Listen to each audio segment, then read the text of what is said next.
Have you ever looked at your life and thought, I have everything I should want, so why do I feel nothing? You're not alone. In fact, millions of people are silently struggling with a deep, unexplained emptiness, even when everything on the outside looks perfectly fine. Today, we're going to uncover the hidden reason behind that hollow feeling you can't quite name, and how you can finally begin to feel alive again. Make sure to watch this video until the very end because we're going to explore not just why this happens, but how you can start feeling whole again. And if this resonates with you, don't forget to like, subscribe, and leave a comment down below. I read every single one. From the outside, everything seems fine. Maybe you have what most people would consider a good life, a steady job, a roof over your head. You can afford coffee on your way to work. You have friends you catch up with on weekends. Maybe even a partner. Maybe even kids. You're not facing a crisis. You're not struggling to survive. And yet, you wake up each morning with that same dull heaviness in your chest. You go through your routine, check your phone, brush your teeth, drink your coffee, and everything is in its place. But you don't feel in place. You feel like you're watching your life from the outside, like a character in a movie you're no longer invested in. You're existing, not living. You might even feel guilty for feeling this way. You think, there are people out there with real problems. I should be grateful. And that's where the trap begins. This is what I call the happiness trap. The belief that once we check off all the boxes, career, relationship, health, status, we're supposed to feel happy, fulfilled, alive. But life isn't a checklist, and fulfillment isn't a reward you get for doing what society told you to. We live in a culture obsessed with appearances, with Instagram-worthy moments and productivity hacks. We've been conditioned to chase comfort, efficiency, and external success. But in doing so, we've sacrificed something essential, our connection to meaning, to depth, to our true selves. Ask yourself, when was the last time you laughed until your stomach hurt? When was the last time you felt awe? When was the last time you woke up excited to start your day? If you're struggling to answer those questions, it's not because you're broken. It's because you're living in a system that rewards performance over presence. We mistake being busy for being valuable. We confuse being liked with being loved. We chase comfort and call it happiness. But comfort without connection is just sedation. What we're really longing for isn't more stuff, more likes, more distractions. It's aliveness, presence, purpose. That's why even when everything looks good on the surface, something still feels missing. And that feeling, that void, isn't something to be ashamed of. It's a message. It's your soul whispering, this isn't it. There's more. That whisper is the doorway to the next part of our journey.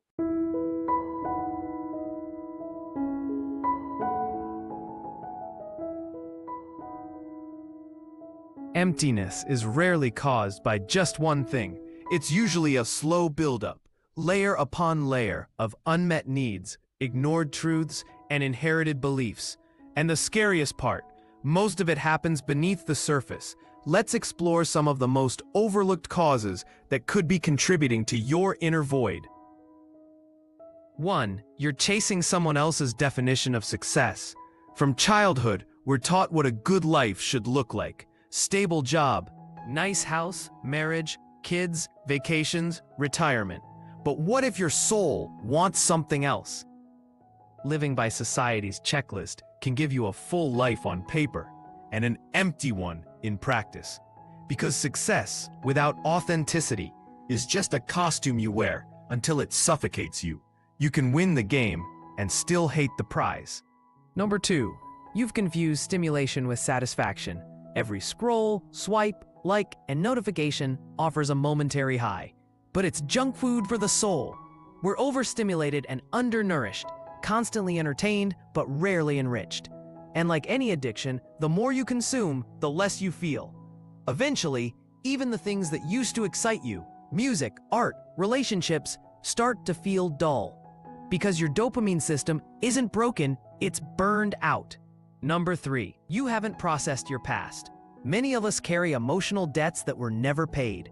A betrayal that changed us, a parent's silence, a failure we buried.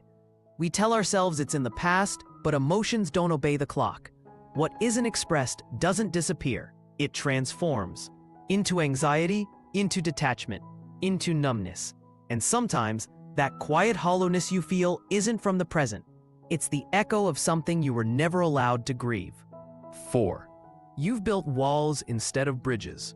We live in a world of constant connection, but not real connection. We post, we comment, we reply with emojis. But when was the last time you had a soul-to-soul conversation? Genuine connection requires vulnerability, but somewhere along the way, we got scared of being seen. So we became experts at being liked, but strangers to being known. And without intimacy, not the physical kind, but emotional intimacy, life starts to feel hollow. Over. Number 5. You've abandoned your inner world. We're taught to value output, grades, income, productivity, but rarely reflection. No one gave us the tools to understand ourselves, to sit with our own thoughts, to hear the whispers of our intuition. So we stay busy, always moving, always distracted. But the soul is like a neglected garden. Without attention, weeds grow, and eventually it stops bearing fruit. Which of these feels true for you? Drop a comment below, even if it's just a single word. Sometimes, naming what hurts is the first step to healing. So, now we understand the causes, but why is it so hard to break free? Why do so many of us know something's wrong, yet still stay stuck? In part 3, we're going to break down the myth that you can simply snap out of it, and why that belief might be keeping you trapped in the first place. Ready to continue?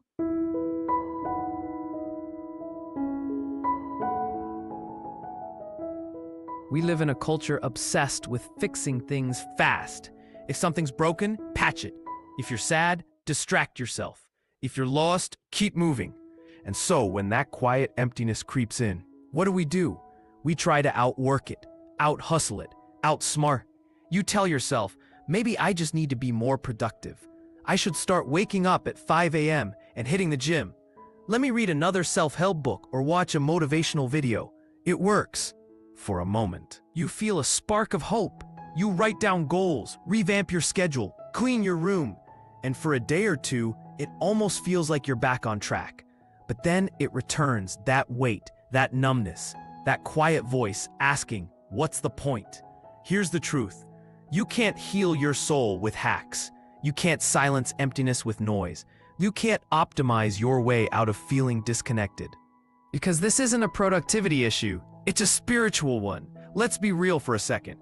We've been taught that if we feel broken, it's because we're not trying hard enough. That if we feel empty, we just need to snap out of it. But what if that mindset is exactly what's keeping us stuck? What if the emptiness is not a bug, but a feature? Think about it like this. Imagine you're on a road trip, and your GPS keeps saying, recalculating. It's annoying, right? But it's not trying to ruin your day. It's trying to get you back on the right path. That feeling of emptiness? It's your emotional GPS. It's not a punishment, it's a prompt. A signal that you've drifted away from what matters. That you've silenced your real desires for too long. That your life might be full, but it's not full of you. And yet, we fight it. We fill our calendars, numb our feelings, and pretend everything's fine. We trade healing for productivity, clarity for noise, authenticity for achievement. Because this isn't a productivity issue, it's a spiritual one. Let's be real for a second. We've been taught that if we feel broken, it's because we're not trying hard enough. That if we feel empty, we just need to snap out of it. But what if that mindset is exactly what's keeping us stuck? What if the emptiness is not a bug, but a feature? Think about it like this. Imagine you're on a road trip, and your GPS keeps saying, recalculating. It's annoying, right? But it's not trying to ruin your day. It's trying to get you back on the right path. That feeling of emptiness, it's your emotional GPS. It's not a punishment, it's a prompt. A signal that you've drifted away from what matters. That you've silenced your real desires for too long. That your life might be full, but it's not full of you. And yet, we fight it. We fill our calendars, numb our feelings, and pretend everything's fine. We trade healing for productivity, clarity for noise, authenticity for achievement. But here's the thing no one tells you. True healing starts with listening. You have to get quiet enough to hear what your soul is trying to say. It's not about fixing yourself. It's about finding yourself beneath all the roles, routines, and rules you've picked up along the way. Have you ever ignored your intuition? That quiet whisper saying, "This job isn't for me," or "I'll feel safe here," or "I need to rest." And what happened? Exactly. So maybe it's time to stop pushing through and start tuning in. Because sometimes the most courageous thing you can do is slow down.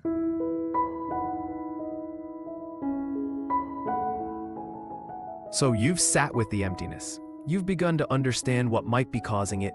Now comes the hardest part, but also the most rewarding: learning how to come back to yourself.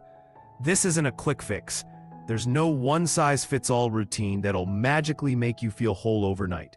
But there are pathways, simple, intentional steps that can help you slowly rebuild a sense of aliveness and connection.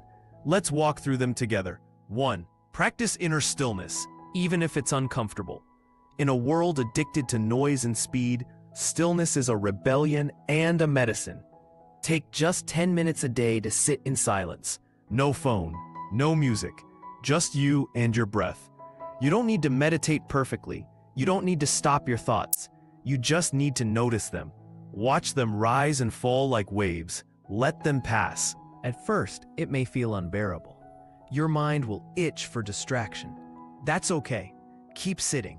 Over time, you'll notice something magical. Your thoughts begin to lose their grip on you. And in that quiet space, your soul starts to speak. The quieter you become, the more you can hear. Ram Dass. Number 2, journal as if no one will ever read it because no one will. There's a reason why journaling has endured across centuries and cultures. It clears the fog. It gets the chaos out of your head and onto paper where you can finally see it. Ask yourself bold questions. What emotions have I been avoiding lately? What would I do if I wasn't afraid of failing? Who am I when no one is watching? Let the pen move without judgment. Grammar doesn't matter. Elegance doesn't matter. Honesty does. This is your private mirror. And sometimes what you write down will surprise you more than you expect. 3. Embrace aligned discomfort. Growth isn't born from peace, it's born from pressure. But not just any pressure. You need the kind that aligns with your deeper values. Start small. Say no to something that drains you. Say yes to something that scares you. Sign up for that class. Publish that post. Have that uncomfortable conversation. Finally, start that thing you've been postponing for years. It won't feel easy, but it will feel right. And here's the key. Every act of courage, no matter how small, rebuilds your trust in yourself. 4. Seek depth, not just company. Loneliness isn't always about being alone. It's about feeling unseen. We've all been in rooms full of people and still felt invisible. So instead of chasing popularity, seek intimacy. Call one person today and ask, "How are you really?" Share something real about yourself, even if it's messy, especially if it's messy. Because when we show people our truth, we give them permission to show us theirs. That's how real connection begins, not through perfection, but through presence. 5. Do more of what feeds you and less of what drains you. Not every habit that fits into your schedule fits into your soul. Audit your life. Look at what you do every day and ask, does this nourish me or does it numb me? Start replacing numbing habits with creative or grounding ones. Instead of scrolling for hours, try painting for 10 minutes. Swap Netflix for a walk in nature. Replace doom scrolling with a book that actually challenges you. It's not about perfection, it's about direction. Small choices repeated daily can pull you out of autopilot and into meaning. 6. Serve something bigger than yourself. Sometimes the fastest way to feel whole is to help someone else. Volunteer, mentor someone, cook for a friend, smile at a stranger. You don't need to change the world. but you can change someone's world. Contribution pulls us out of our head and into the moment. It reminds us that we matter, not because of what we achieve, but because of who we choose to be. The best way to find yourself is to lose yourself in the service of others. Gandhi. 7. Give yourself grace. Healing isn't linear. Some days you'll feel inspired. Other days, heavy and hollow again. Don't make your healing another self-improvement project. You're not here to optimize your way to worthiness. You're here to remember, you are already whole. You are already enough, even on the days you feel broken. So speak to yourself with the kindness you would offer a hurting child. That's not weakness. That's the beginning of real strength. I want to hear from you. Which of these steps feels most urgent for you right now? Drop it in the comments. I read every word, and you never know who might be encouraged by your story. All of this takes time, and no, it won't always be easy. But I promise, if you keep showing up for yourself, even in small ways, something will shift. In the final part of this video, we'll wrap it all up with a powerful truth. Why feeling empty is not a failure, but possibly the most important turning point of your life. Let's bring it all together.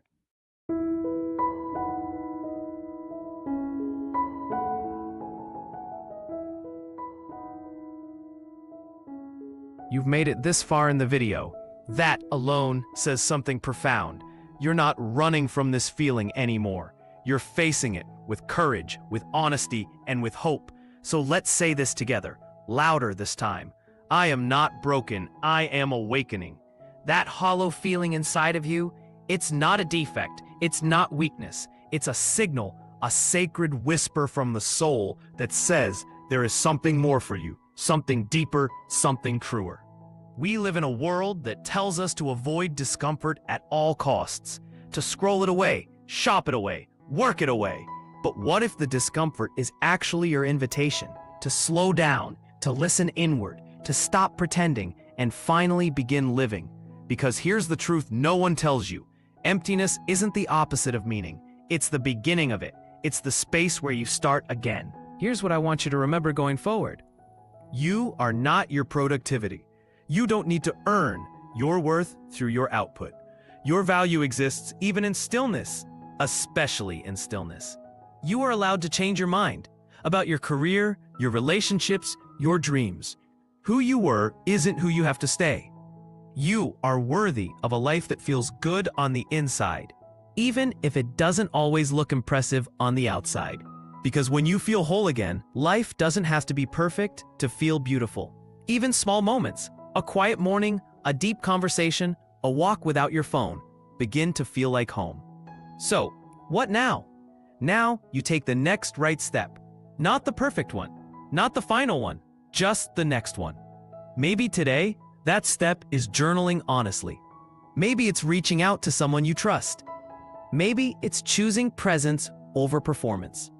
Whatever it is, make it real. And here's the last thing I'll say to you. There's someone inside of you who remembers who you are, who you were before the world told you who to be, before the noise, before the numbness. That version of you, the truest you, is still there, waiting, watching, hoping you'll come home. So go meet them. Go meet you again, not to fix yourself, but to finally recognize your wholeness. Even in the quiet, even in the chaos, even in the unknown, you're not empty.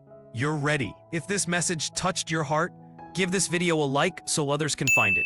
Hit subscribe, because we talk about the real stuff here, the stuff that matters. And if you haven't yet, share this with someone who might be silently struggling.